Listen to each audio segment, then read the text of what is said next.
Guys, centralise exchanges के crackdown के बाद जहां पे अपने को सबसे ज़्यादा ग्रोथ देखने को मिली है वो है डिसेंट्रलाइज एक्सचेंजेस। और डिसेंट्रलाइज एक्सचेंजेस में जो इसका इंफ्रास्ट्रक्चर बनाने का काम करता है वो है जीरो एक्स प्रोटोकॉल, जिसके बारे में आज के इस वीडियो में अपन डिस्कस करने वाले हैं। जीरो एक्स प्रोटोकॉल जेडआरएक्स का जो प्राइस है लास्ट 1 मंथ में ऑलमोस्ट 200% तक अप हो चुका है। और आने वाले टाइम में इसकी जो प्राइस रैली है वो इसी तरीके से कंटिन्यू रह सकती है या नहीं, और इसका प्राइस कहाँ तक जा सकता है, और इसके बारे में और ज़्यादा जानेंगे आज के इस वीडियो में। तो गाइज़, अगर आप नए हो इस चैनल पे तो चैनल को सब्सक्राइब कर सकते हो। और वीडियो को मैं स्टार्ट करूँ उससे पहले मैं यहाँ पे एक डिस्क्लेमर दे देता हूँ कि जो जेडआरएक्स है वो इस समय मेरे भी पोर्टफोलियो का हिस्सा है। तो इस वीडियो में मैंने जो भी इन्फॉर्मेशन बताई है वो इंटरनेट पे रिसर्च करके बताई है, जो कि गलत भी हो सकती है। तो आपको अपनी फर्दर रिसर्च भी करनी चाहिए। और इस वीडियो में कोई भी फाइनेंशियल एडवाइस या फिर एजुकेशन नहीं है। तो गाइज, स्टार्ट करते हैं आज का ये वीडियो। गाइज, जो जीरो एक्स प्रोटोकॉल है वो डिसेंट्रलाइज एक्सचेंजेस के लिए इंफ्रास्ट्रक्चर बनाने का काम करता है। ये पूरी तरीके से ओपन सोर्स है, इनका कोड ये पूरी तरीके से परमिशन लेस है। और अगर आपको अपना डिसेंट्रलाइज एक्सचेंजेस बनाना है तो आप इनका जो ओपन सोर्स कोड है उसका यूज़ कर सकते हो, इनके प्लेटफॉर्म का यूज़ कर सकते हो और आप अपना डिसेंट्रलाइज एक्सचेंज बिल्ड कर सकते हो। ये बेसिकली इंफ्रास्ट्रक्चर प्रोवाइड कराते हैं डिसेंट्रलाइज एक्सचेंजेस के लिए। अगर इनका इकोसिस्टम देखें तो इस समय इसमें ऑलमोस्ट 4.8 बिलियन का वॉल्यूम रहा है लास्ट 30 डेज़ में। और ट्रेड्स की बात करें तो 2.01 मिलियन का ट्रेड्स है लास्ट 30 डे में। जो जीरो एक्स प्रोटोकॉल है वो एक बहुत बड़ी प्रॉब्लम को सॉल्व करने की कोशिश कर रहा है। जब भी अपन ट्रांजैक्शन करते हैं, लेट्स सपोज अगर आप इथेरियम चेन पे कोई ट्रांजैक्शन करते हो, कोई स्वैप करते हो, तो वहाँ पे सबसे बड़ा इशू ये आता है कि वहाँ पे ट्रांजैक्शन की जो फीस है वो बहुत ज़्यादा लगती है। और इसी वजह से अपने को सेंट्रलाइज एक्सचेंजेस यूज़ करने पड़ते हैं, क्योंकि ये फीस बहुत ज़्यादा होती है इथेरियम जैसे नेटवर्क में। तो इसी प्रॉब्लम को सॉल्व करने की कोशिश कर रहा है जीरो एक्स प्रोटोकॉल। और ये बेसिकली करता क्या है कि जो भी ट्रांजैक्शन आप करते हो, यहाँ पे अगर आप ऑर्डर लगाते हो जीरो एक्स प्रोटोकॉल का यूज़ करके, तो ये क्या करता है कि ट्रांजैक्शन को ऑन चेन ले जाने की बजाय ऑफ चेन में ही सेटल करता है। और जब रियल वैल्यू को ट्रांसफ़र करना होता है तब जो ट्रांजैक्शन है वो मूव होती है एक्चुअल चेन में। तो यहाँ पे ये इस तरीके से ट्रांजैक्शन फीस को सेव करते हैं। और अगर आपको इसका और ज़्यादा एग्जांपल देखना है तो इनका जो डॉक्यूमेंटेशन है वो वहाँ पे आप जा सकते हो।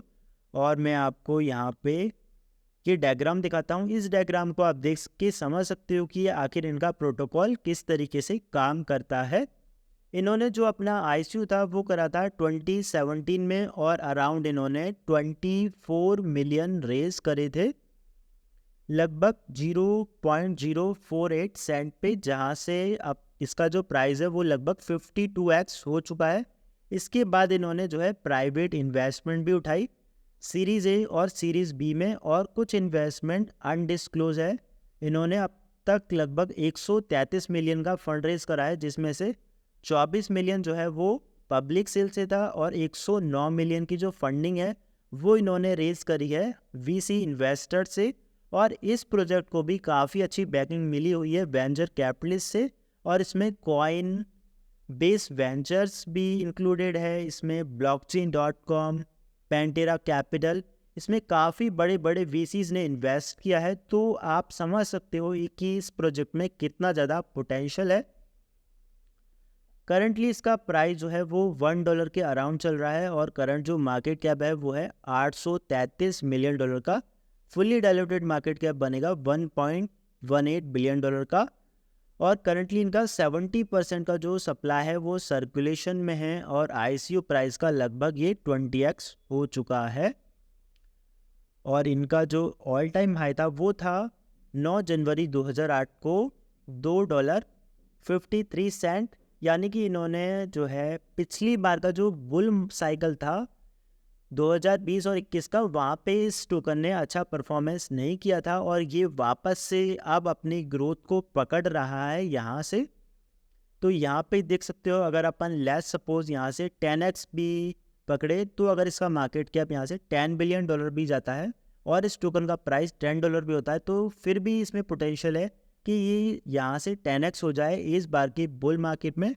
और फंडामेंटली भी इनका प्रोजेक्ट काफ़ी ज़्यादा स्ट्रॉन्ग है। इनके इकोसिस्टम में कितनी ट्रांजैक्शन हुई है ये आप यहाँ पे देख सकते हो, और काफ़ी अच्छा प्रोजेक्ट है। मेरे को लगता है कि इसका प्राइस 10x हो सकता है इस बाकी बुल मार्केट में, और ऑलरेडी लास्ट 30 डे में इन्होंने लगभग 200% का रिटर्न दिया है, और ये यहाँ से फर्दर और ज़्यादा ग्रो कर सकता है इस बाकी बुल मार्केट में। तो गाइज अब चलते हैं चार्ट की तरफ और देखते हैं कि इसका टेक्निकल सपोर्ट एंड रेजिस्टेंस कहाँ पर है। गाइज मैं आ चुका हूँ बाइनेंस के चार्ट पे, और ये मैंने वीकली चार्ट ओपन करा हुआ है। और गाइज जब भी किसी भी इस तरीके की ऑल्ट कॉइन में, जो कि एक छोटा ऑल्ट कॉइन है, कम मार्केट कैप का ऑल्ट कॉइन है, वहाँ पे अगर कोई बड़ा प्राइस मोमेंटम देखने को मिलता है या डंप देखने को मिलता है, तो जो टेक्निकल एनालिसिस होता है वो इतनी अच्छी तरीके से काम नहीं करता है।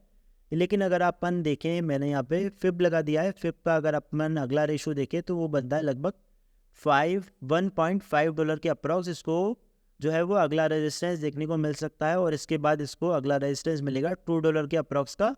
अगर ये दो रेजिस्टेंस को तोड़ देता है तो गाइज ये डेफिनेटली अपने ऑल टाइम हाई को जल्द ही रीच करेगा, मुझे ऐसा ही लगता है इस टोकन के लिए। और अगर सपोर्ट देखें तो इसका जो नीचे की तरफ सपोर्ट आ रहा है वो आ रहा है लगभग $0.75 के अप्रॉक्स। इसको जो है वो पहला सपोर्ट देखने को मिल सकता है। और अगर ज़्यादा बड़ा फ्लैश करेक्शन आता है तो $0.5 तक भी इसका प्राइस जा सकता है। तो गाइज़ अगर आप इसमें फ्यूचर में ट्रेड कर रहे हो तो यहाँ पे आप देख सकते हो कि यहाँ तक अगर प्राइस आता है तो आप जो है परचेज कर सकते हो फ्यूचर ट्रेडिंग में। और अगर आपको स्पॉट में बाइंग करनी है तो आप यहाँ पे $0.75 पे या फिर करंट में जो प्राइस है वहाँ पे भी आप परचेज कर सकते हो, अगर आपको लॉन्ग टर्म के लिए परचेज करना है। और अगर आपको ट्रेडिंग करनी है तो आपको यहाँ पे लगभग $0.56 से लेकर के $0.51 का जो रेंज है यहाँ पे वेट करना चाहिए अगर आपको कोई फ्यूचर ट्रेड करना है तो। और इसमें बड़े बड़े अप्स एंड डाउन देखने को मिल सकते हैं, क्योंकि ये छोटे मार्केट कैप का कॉइन है, अभी ये $1 बिलियन तक भी नहीं पहुँचा है।